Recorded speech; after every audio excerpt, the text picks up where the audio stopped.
इसके भाई को मरे हुए महीना होने को था कि एक रात मौलवी महबूब इलाही इशा की नमाज के बाद छपता हुआ इनके घर आया। बेटी इसे देखकर हैरान रह गई थी। दिलावर की इतनी सख्त धमकी के बावजूद वो इनकी मदद करने से बाज नहीं आ रहा था। वो बुशरा खातून को मशवरा देते हुए बोला, बुशरा बहन, बेहतर यही होगा कि जल्द से जल्द तनाविश बेटी के हाथ पीले कर दो, वरना इस बदबख्त खबीस से कोई बैद नहीं कि कब कोई घटिया हरकत कर गुजरे। भाई जान, मैं भी तो यही चाहती हूँ, मगर ऐसा कौन होगा जो मेरी बेटी का हाथ थाम ले। यकीन मानूं मैं अपनी शहजादियों जैसी बेटी को किसी की दूसरी बीवी भी बनाने को तैयार हूँ, मगर कोई शरीफ आदमी तो भरे। बहन, ये काम चोरी छपे करने वाला है। अगर रातों रात हम तनाविश बेटी का निकाह किसी से पढ़ा करा से रुखसत कर दी तो इस बदबख्त को क्या मालूम होगा। यकीन माने भाई जान, मैं तो बेटी के साथ ये घर बेच कर कहीं भागने का मंसूबा सोचे बैठी थी, मगर इस मूजी के गिर गए घर खरीदने वाले को बेवकूफ करने से भी बाज ना आए। वो हमारे घर की निगरानी करू रहा है। बुशरा की बात सुनते ही मौलवी साहिब के चेहरे पर घबराहट के आसार नमूदार हुए। कहीं वो इस वक्त भी घर की निगरानी ना कर रहे हूँ। कोई पता नहीं इन मोजियों का। भाई साहिब, हमारे तो नसीब ही खोटे थे जो इस बदबख्त ने मेरी मासूम बेटी पर अपनी गंदी नजर रख ली। अल्लाह पाक बेहतर करेगा मेरी बहन। आजमाइशें इस जात की तरफ से नाजल होती हैं, लेकिन याद रखना वो किसी आजमाइश में अपने बंदे को अकेला नहीं छोड़ता। हर फिरौन के लिए इसने मूसा बनाया है। दिलावर भी ज्यादा दिन अपनी मनमानी नहीं कर सकेगा। अगर मेरी बेटी की बर्बादी के बाद ये मूसी अपने अंजाम को पहनचा भी तो मुझे क्या हासिल। परेशान नहीं होते मेरी बहन, अल्लाह पाक जरूर कोई सबब पैदा करेगा।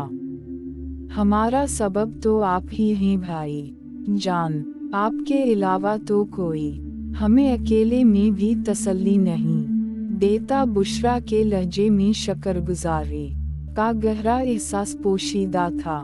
मैं तो एक नाकारा सा बंदा हूँ बहन, काश मैं तनाविश बेटी को इस बदबख्त से छुटकारा दिला सकता। इस मर्तबा बुशरा इसकी बात का कोई जवाब नहीं दे सकी थी। मौलवी साहिब चंद लम्हे मजीद वहाँ बैठे और फिर तनाविश के सर पर शफकत भरा हाथ फेर कर रुखसत हो गए। अगले दिन एक रूह फरसा खबरान की मुंतजिर थी। रात को मौलवी साहिब को कुछ आदमियों ने बहुत बेदर्दी से पीटा था। इसका लहूलुहान जिस्म मस्जिद की सीढ़ियों के सामने पड़ा था।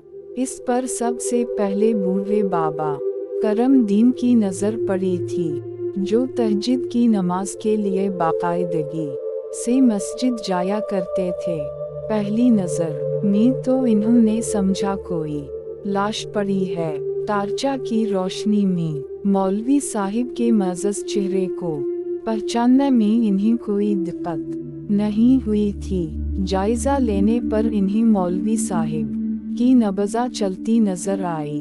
बूढ़े करम दीन में इतनी हिम्मत नहीं थी कि मौलवी साहिब को अकेले उठा सकते। इन्होंने करीबी घर के दरवाजे पर दस्तक दी। मस्जिद के पड़ोस में रहने वाले जहांगीर के मौलवी साहिब से बहुत अच्छे ताल्लुकात थे। इसने फौरन कार निकाली और वो दोनों मिलकर मौलवी साहिब को नजदीकी अस्पताल ले गए। बड़ी मुश्किल से इमरजेंसी में बैठा डॉक्टर मौलवी साहिब को देखने पर आमादा हुआ था। मौलवी साहिब की नब्ज़ बहुत धीरे धीरे चल रही थी। जिस वक्त बुशरा खातून तक ये बात पहुंची इस वक्त मौलवी साहिब खतरे की हदूद से निकल चुके थे, लेकिन इन्हें अभी तक अस्पताल से डिस्चार्ज नहीं किया गया था। मुजरिमों को अच्छी तरह पहचानने के बावजूद मौलवी साहिब ने रिपोर्ट दर्ज कराने की कोशिश नहीं की थी, क्योंकि वो पुलिस की कारकर्दगी से अच्छी तरह से वाकिफ थे। तमाम मोहल्ले वालों को भी मालूम था कि मौलवी साहिब को इस हाल तक पहुंचाने वाली शख्सियत कौन सी है। मौलवी साहिब के अंजाम ने इन्हें मजीद मुहतात बना दी था। इससे पहले अगर किसी के दिल में तनाविश और इसकी मां के लिए